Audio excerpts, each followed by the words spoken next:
जय श्री कृष्णा। आप सभी का हमारे YouTube चैनल पर बहुत बहुत स्वागत है। आज मैं आप सभी को श्रीमद् भगवद गीता का 18वां अध्याय सुनाती हूँ। इससे पहले वाले अध्याय की वीडियो मैंने YouTube चैनल पर डाल रखी है, तो प्लीज़ आप उन वीडियोस को भी ज़रूर देखिए और ज़्यादा से ज़्यादा लोगों में शेयर भी कर दीजिए।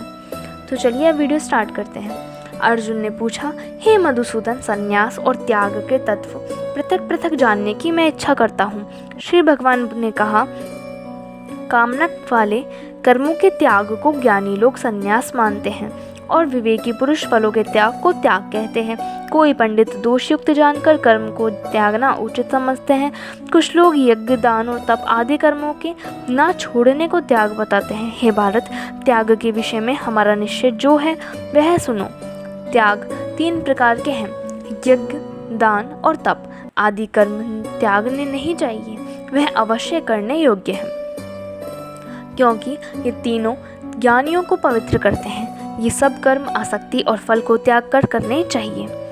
मेरा निश्चय मत यही है जो उत्तम है। अपने नियमित कर्मों का त्याग उचित नहीं। यदि मोहवश ऐसा किया जाए तो वह तामस त्याग है। कर्म दुखप्रद है, यह विचार करके और शरीर के क्लेश के भय से जो त्याग कहलाता है उसे त्याग का फल नहीं मिलता, वह राजस त्याग कहलाता है। हे अर्जुन, अपना कर्म अवश्य करने योग्य है। फल तथा आसक्ति को त्याग कर जो किया जाता है वह कर्म सात्विक है। जो दुखदायक कर्म से द्वेष नहीं करता और सुखदायक कर्म से प्रीति नहीं करता, वह त्यागी सत्यशील बुद्धिमान मुक्ति के योग्य है। देहधारी संपूर्ण कर्मों को त्याग नहीं कर सकता। कर्म फल त्याग कर कर्म करने वाला त्यागी है। कर्मफल 3 प्रकार के हैं, अनिष्ट, इष्ट और मित्र। जो त्याग नहीं करते उनको यह मरने के पीछे मिलते हैं, योगियों को कभी नहीं मिलते। शरीर, वाणी और मन से भला या बुरा जो काम आरंभ किया जाए उसके 5 कारण हैं। ऐसा होने पर भी जो केवल आत्मा को ही करता जानता है वह दुर्मति कुछ नहीं जानता। जिसको यह अहंकार नहीं कि मैं करता हूँ और जिसकी बुद्धि कर्मों से लिप्त नहीं है, वह मनुष्य प्राणियों को मारकर भी उनको नहीं मारता और उनमें नहीं बंधता। ज्ञान, श्रेय और ज्ञाता, ये तीनों ही कर्म के साधन हैं। सांख्य शास्त्र में ज्ञान, कर्म और कर्ता ये सात्विक गुणों के भेद 3 प्रकार के हैं। इनको भी सुनो। जो सब भिन्न भिन्न प्राणियों में अविनाशी अविभक्त सत्ता को देखता है वह ज्ञान सात्विक कहलाता है। जिस ज्ञान से प्राणियों में नाना प्रकार की सत्ताएं दिखाई जाती हैं उसको राजन ज्ञान जानो।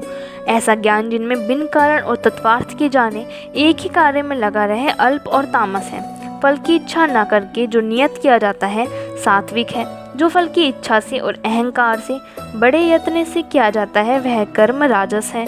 जो कर्म परिणाम, धन का खर्च, दूसरे की पीड़ा और अपना पुरुषार्थ ना जानकर मोहवश किया जाता है वह तामस कर्म कहलाता है।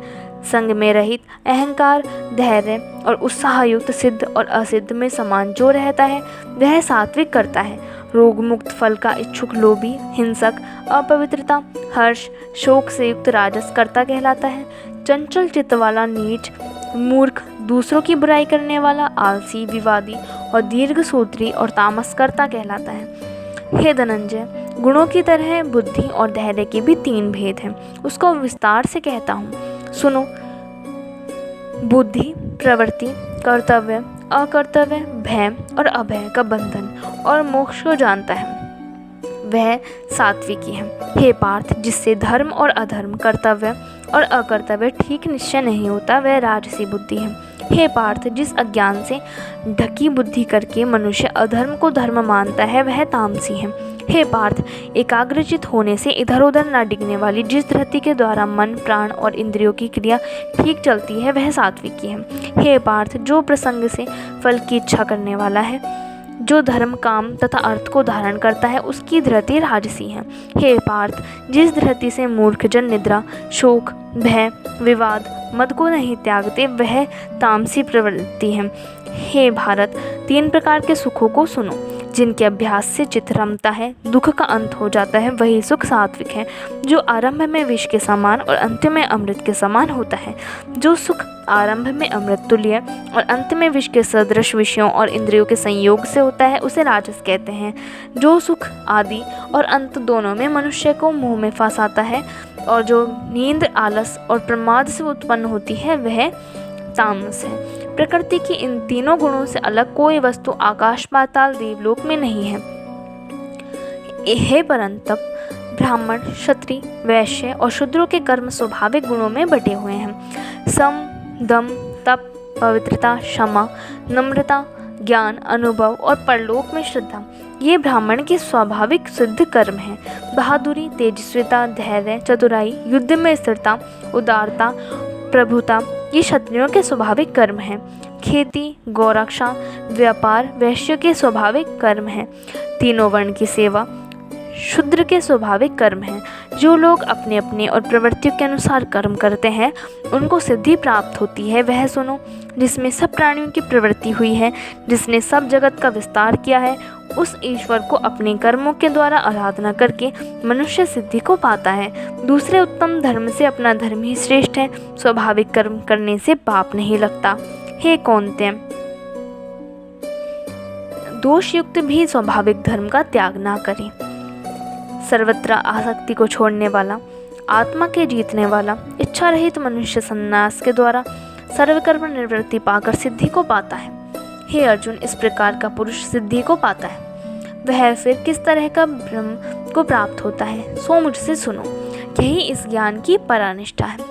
शुद्ध बुद्धि से मुक्त होकर धृति द्वारा मन को वश में लाकर शब्दादि विषयों को छोड़कर राग द्वेष से रहित एकांत में रहने वाला, मिताहारी, वाणी और मन को जीतने वाला, नित्य ध्यान युक्त और वैराग्यवान, अहंकार, बल, काम, क्रोध और परिग्रह छोड़कर ममताहीन और शांत मनुष्य ब्रह्म भाव के योग्य होता है। ब्रह्म को प्राप्त हुआ पुरुष प्रसन्नचित्त होकर शोक और अभिलाषा नहीं करता और जीव मात्रा में समदृशी होकर मुझ में परम भक्ति पाता है। इस प्रकार ज्ञानी मुझ में निवास करने वाला सदैव सब कर्मों को भी करता हुआ मेरे इस अनुग्रह से अविनाशी सनातन मोक्ष पद को प्राप्त होता है। वैसा ही ठीक जानता है, तदनंतर तत्व से मुझको जानकर फिर मुझ में ही प्रवेश करता है। सावधानी से अपना मन मुझ में स्थिर कर और सब कर्मों को मुझ में ही अर्पण कर बुद्धि योग के आश्रम से निरंतर अपने चित्त को मुझ में ही लगा दे। मेरे मन में चित्त लगाकर मेरी कृपा से सब दुर्गम कष्टों से तर जाओगे। यदि अहंकार से मेरी बात सुनोगे तो नष्ट हो जाओगे। यदि अहंकार का आश्रय लेकर युद्ध नहीं करूँगा ऐसा मानते हो तो तुम्हारा निश्चय झूठा है, क्योंकि स्वभाव तुम्हें युद्ध में लगावेगा। हे कौन्तेय, जिस कर्म को अब तुम मुँह से करना नहीं चाहता वही अपने स्वाभाविक कर्म से बंधा हुआ बेबस होकर रहेगा। हे अर्जुन, प्राणियों के हृदय में स्थित ईश्वर उनको माया से इस प्रकार भ्रमा रहा है मानो सब यंत्र पर चढ़े हैं। हे भारत, सब भावों से उसी की कृपा से परम शांति और मुक्ति को पाओगे। यह गूढ़ ज्ञान मैंने तुम्हें कहा है, इसे भली भांति विचार कर जैसे चाहते हो वैसा करो। सबसे गूढ़ वचन को और सुन, क्योंकि तू मेरा परम मित्र है। इससे तेरे हित की ही कहूँगा। मेरे मन में मन लगाओ, मेरे भक्त हो, मेरा यज्ञ करो और मुझे ही नमस्कार करो। इस प्रकार मुझ पाओगे। यह मैं नित्य सत्य प्रतिज्ञा करता हूँ, क्योंकि तुम मेरे मित्र हो। सब धर्मों को छोड़कर केवल मेरी शरण में आओ, मैं तुम्हें सब पापों से छुड़ा दूंगा। सोच ना करो, यह मेरा रहस्य ऐसे पुरुष से जो मेरा तप ना करता हो, मेरा भक्त ना हो, सेवक ना हो और मेरा निंदक हो, कभी नहीं कहना चाहिए। जो इस परम गुप्त ज्ञान को मेरे भक्तों में प्रकट करेगा वह मेरी परम भक्ति को पाकर अंत में निश्चय ही मुझ में लीन हो जाएगा।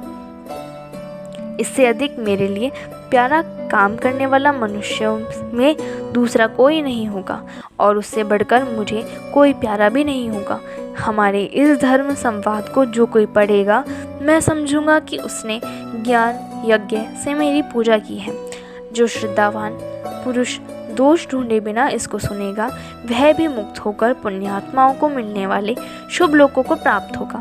हे पार्थ, तुमने एकाग्रचित्त से इस मेरे कहे हुए उपदेश को सुना या नहीं? अर्जुन, तुम्हारे अज्ञान से उत्पन्न हुआ मोह नष्ट हो गया कि नहीं?